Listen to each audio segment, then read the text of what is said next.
Well, navigating the real estate market right now can feel pretty overwhelming, but you don't have to go about it all alone. Welcome to Local Living. I'm Brian Thomas, and here with us today is David Kohlmeier, who's the host of the Problem Solver podcast right here in Las Vegas, and also Brian Lillard, who is the senior loan officer at Lone Mortgage. Both are here to help us solve those problems you may be having while buying a home right here. So you have this podcast, and this has got to be a hot topic right now, home buying. I mean, you're talking tons of locals right now. Can you elaborate on what are people really asking?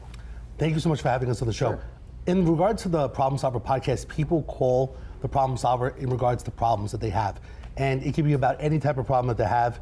Specifically, real estate and mortgages is coming up right now because it's a hot topic. Right. People don't know what to do. Prices are high. Mortgage rates are high. So on the Problem Solver, the goal is to refer people to the right resources. I brought Brian on here today with Lone Mortgage because he's great. He's a great resource. And I refer a lot of people that have mortgage and real estate problems to Brian. Brian, the expert. So one of the questions I have right now, right off the bat, 20% down, do you have to have that? No, there's so many options out there. You can do as little as 0% down with some of the down payment assistance programs. You also can do 3.5% down for FHA and 3 to 5% down for conventional. So you don't need that 20%. It's kind of a myth. Now, what if your credit score isn't great? What if it's below 700? Well, that's a good thing. With a lot of the programs we have, can go down to as low as a 500 credit score, which is not great. But anything over 600 should be able to get 0% down. So you don't have to have great credit. It obviously helps with the interest rate, but it's not required. So do all banks have like a similar program or all different? No, I mean, there are several programs such as like FHA, conventional, VA. Those are all standard with most banks, but there's a lot of programs out there for, like, say, somebody who's self-employed where you can't provide proof of your income through traditional manners. You can also do bank statements where you provide 12 months of bank statements. You can also do a profit and loss loan. You can also do a no ratio investor loan. So there's so many options out there. It just comes down to finding the right program. If I could share one thing as well, is that so many people call the Problem Solver podcast and they're nervous and stressed out and upset.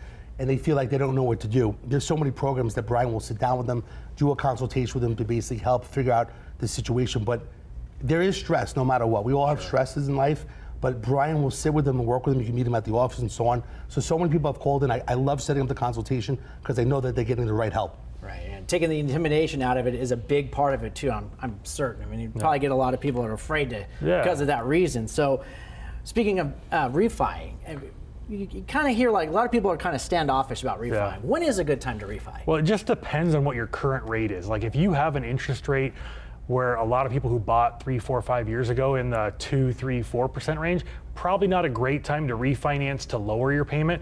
But anybody who's bought in the last 2 to 3 years where the rates have been above 7 might be a good time to take a look at it and have it ready, just because you never know what's going to happen with the rates. Rates one day could be 5.5 and the next day 6.5. So you just have to be ready when the time comes. Brian also has a great success story that he helped someone recently. Tell them exactly what you did for that one person.